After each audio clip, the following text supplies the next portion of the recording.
Welcome back. We got Tulsi. Hey. Hey.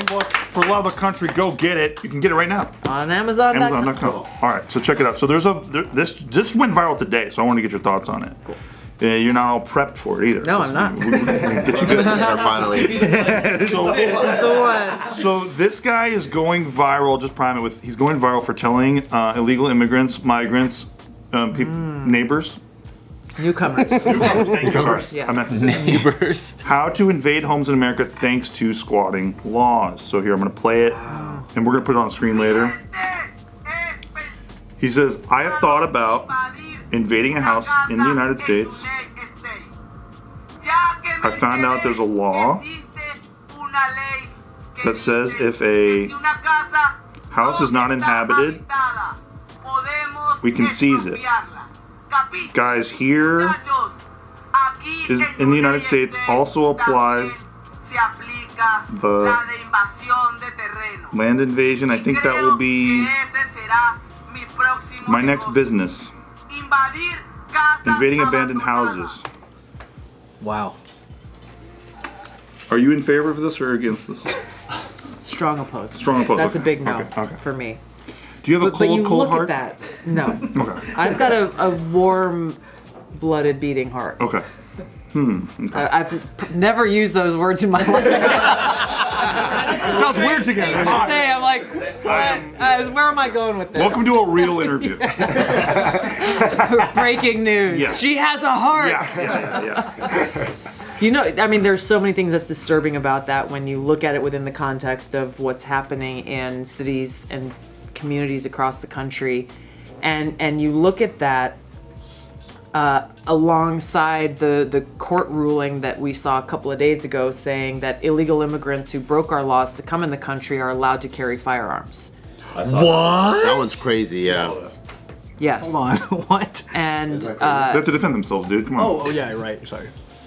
and so when you have people coming here who clearly don't have a respect for the rule of law, coupled with, okay, well now you are allowed to be armed, so whether it is arming yourself to commit a crime, or even if you say, okay, with the best of intentions, maybe it is to defend yourself and your loved ones, how will they react with their firearm if a border patrol agent comes, or Any federal authority. any federal agent or local law enforcement or whoever comes to say, hey, you broke the law, or to say, hey, it's time for you to go to your court date, if they feel that they themselves or their families are under threat. Now they've got a firearm and maybe they don't speak good English, and maybe, who knows what's lost. Even in the best of scenarios, this is a horrible idea. In the worst of scenarios, it's an incredibly dangerous idea. But this is, I go into this danger in my book about the rule of law, because that's really what's at the heart of this. If we don't care enough about our own laws to secure our country at the border, we see in cities, I mean, here in LA, New York City, in other major cities, you have district attorneys and prosecutors whose policy is to, in New York, Alvin Bragg, he ran on, and one of the first things he did was say, you know what, we're not going to prosecute even some violent crimes. We're just not going to do it. Wow. What do you expect is going to happen? Without the rule of law, we have anarchy, crime, murder, destruction. And this is playing out right before our very eyes. What do you think's behind the squad? Oh, sorry, go ahead. I have a question about that specifically. I seen that a lot of prosecutors in major cities didn't want to prosecute like a lot of crime, and we have a lot of law enforcement friends, and they're like, yeah, we're catching them and we're doing our job, but then they don't want to prosecute, so I don't know what to do. Like, these guys have warrants, I'm doing my job, I'm catching them. So what is behind all of that in the motive? Yeah, like San Francisco, LA, New York. Like, what's the incentive? Are the jails overran, or like what's going on? Yeah, what's the incentive to one that's like defund police and then not prosecute? Like, and you can see it's like a recipe for a crime. Yeah, the city's falling apart with like in front of our eyes. Like, what do you know? What the, or do you have any theories on what? Well, I'll tell you what their argument is, and they are self-proclaimed progressive prosecutors, and they are citing a broken criminal justice system, where you have people who are, wrongfully incarcerated. We talked a little bit about Kamala Harris and her record of incarcerating people who smoke marijuana or caught with marijuana. So they're taking what are, in my opinion, some legitimate problems with our criminal justice system, and manipulating this whole thing to say, well, no, we shouldn't prosecute violent criminals. You've got AOC, for example, saying that guys who are going in, the ones we see all the videos of, they're going into these, whether they're small businesses or Apple and everything in between, going in like massive burglary, massive stealing, like, oh, but they're just trying to feed their kids. No, that's not what's happening. Eat this iPad.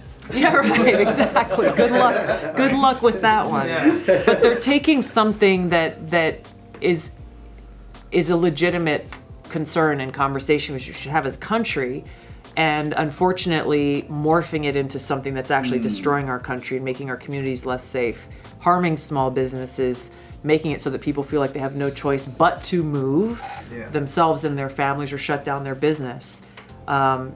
Without the rule of law, we can't have a democracy. We can't feel safe in our own homes. And we literally do end up with anarchy, which is what we're seeing in some of these places, and like this guy in the TikTok video is advocating for. But who benefits from that? Like, why are they doing that? Like, what's the win on their side that they just are going to drop so many charges? They get to stand on their soapbox and say, we stand for justice and equity and fairness, and we stand for the oppressed. But of course, there's a stigma that many of them have against police. They believe that police as a whole are inherently racist and abusers of power. It trends along the same kind of agenda and narrative that they push. And so it's interesting when you have, like in San Francisco, Mayor London Breed now saying, well, this whole defund the police thing didn't work out so well for us. We got to hire more police. You have the mayor of the District of Columbia. I saw her in an interview a couple of weeks ago saying the same thing. We defunded the police. Well, now we really need a lot more police. It doesn't make sense, and that's why I'm having a hard time providing a logical argument. Like, what do they actually gain? They gain in their minds political points within their circle of people who sit behind their gated communities in their safe houses saying, oh, this is a real big problem and this is what we should do. But their approach is so crazy and out of touch with just the reality of like, well, if you don't have police and you're not actually catching violent criminals, you're probably going to have more crime, which we are. Right. And then at that point, it's like, well, shoot. I staked my whole campaign on this thing. What am I going to do? Go out and say, I'm sorry, I was wrong? Oh. When was the last time you heard a politician say that? Yeah, so they can't back Because that's how they got there. Exactly. Yeah, so and they they're gotta getting a lot double of down. money from people like George Soros that help them get there. Yeah. And it all comes down to power, and people putting the interests of power and politics ahead of like reality and what's in the best interest of people. What do you think's in it for politicians with all the squatter stuff? Where homeowners have this woman in New York just got arrested for basically saying, hey, this is not your house, it's my house. And she gets arrested for confronting the squatters and trying to turn off the utilities. It to me, it's such, I don't know what their actual argument is, but it's such a twisted, perverted view of like humanitarianism. Like, oh, well, if you're a woman who has enough money to own a house, then you clearly don't need it if you're not living there. So why don't you be generous and let this person live there without paying rent and without paying the power bill and, destroying your home in the process? How calloused are you that you are not so generous as to do that? Wow. I was in Illinois a couple years ago in 2022, right before the election, and I was campaigning for some folks out there, and I was shocked. Chicago doesn't have a great record on crime. Their stats are in all the wrong directions with how many people and kids and the gang violence, how many people are killed on a daily basis there. And I was shocked when I learned about legislation that was passed at the statewide level there that said that if you were to go set up a tent on Joe's lawn, he has no right to evict you from his lawn. Wow. At all. So crazy. At all. You Can't can't even, call. like, hose them down or anything. Like, You go to get jail out of for that. here. If you call the police and say, "Hey, bro, this guy is like squatting on my lawn," and be like, crazy. "Oh well." If you set your lawn on fire, it just happens the fire to go towards the tent too. Then you would be arrested, my friend, in the you state would. of Illinois. That's crazy. It is just, but this is like any common sense minded person would see how crazy these policies are. And here's the bottom line though. Like as we go through there's so many different examples. If we don't vote, if we don't engage in the process, if we don't get informed and help inform others, this is what we end up with. One of the saddest things I saw was like the 6th Street Bridge was such a big like sign of hope for LA, because we have traffic jams all over the place, and all the bridges are always slammed. And then they were building it, and during like COVID, everything got shut down. But then that's also when like the whole defund the police and then stop prosecuting stuff, started rising. And then finally, they're like, the government never finishes its projects. It does. They finished the bridge, and then the first day was just those street takeovers, and like thousands of cars and people, and they're just like going crazy. And I'm like, dude, that's like the first time we get something that we actually asked for in LA. It gets like ruined by the same people that are by LA. And I'm like, dang, that's. And our laws are kind of like, I feel like laws don't really. They're not, you can't control you, but they're kind of like the guardrails of how society goes, right? Like you can't go, I forced Nick to go do this, but you kind of, you create these guardrails, and right now, like the guardrails are just making the city eat itself. And I'm like, dude, I don't know how much longer this could last. Yeah. That's where, so much of what I talk about is I'm speaking to folks in different groups, in person or podcasts or whatever. We have to get back to the basics. And the basics are found in our founding documents, in the Constitution and the Bill of Rights, in the Declaration of Independence. And there we find the answer to what do we do about all this insanity? When our founding fathers said that our government exists only with the consent of the governed, we have to take responsibility for the role that we have in. And I get it. It's easy to be frustrated. It's easy to feel like your voice and your vote don't matter. The forces of evil and darkness are very powerful. They've got a lot of money. They've got a lot of power and tools at their disposal, but they use those tools against us because they're afraid of a free people in a free society exercising our own discernment and our voice and our vote. And that is the only way that we fix this. Well, they keep us pretty dang busy though, because man, I talk to a lot of blue collar people. I'm always in like Ubers and Lyfts and all that stuff, and people cannot. They feel like they cannot get out from where they're at. Like they work all day. I was talking to a woman yesterday. She was an Uber driver. She was telling me Uber just raised it so that it's 70-30 now. Uber gets 70%, she gets 30. She said that changed on January 1st. So she's like, before it was at least 60-40, and then she said that when they started, it was most of the money went to them. Right. So the driver. And then the driver. And then now, wages are not going up with inflation, although I guess they did last year because they got the inflation all the way down to 3.5%. Nobody believes that. No. Nobody's buying that. No. The true inflation's way higher than that. Yeah. So how do I mean, if they keep us busy, if they keep us working 2.5 jobs, right, how do you have time to listen to someone like Tulsi Gabbard? In traffic on your way to work. I can't get her. Too good. Can't get her. It is. I mean, it is. It's real. What you're talking about is real. Creating a society of people who are cogs in the bigger machinery, and who allow the powers that be to pull the strings is the kind of society they would like us to live in. And we can have a whole other bigger conversation about the education system and how that is the intent. Parents don't get to have the freedom to choose where to send their kids to school. You will go to the school that we tell you to send your kids to. This is from the federal government. This is what your kids will be taught. And it's not focused on civics, the Constitution, math, reading, writing, science, like those things. It's a whole other conformist mindset and that's where it starts. That if you are not part of like the groupthink that exists, then you'll be ostracized, or you'll be that weirdo, or you'll be that dictator lover, or whatever the case may be. Yeah. What'd you point at me? I mean, you know. You love How did you dictators, know? though. You said that. We're getting to know each other here. But we have to vote. Yeah. And we have to do our best to be informed. I tell people, question everything. Question everything. Don't accept anything at face value. Just because something is the way it's been done for decades or generations does not mean it's the right way or the best way to do things. And don't trust what people are telling you at face value.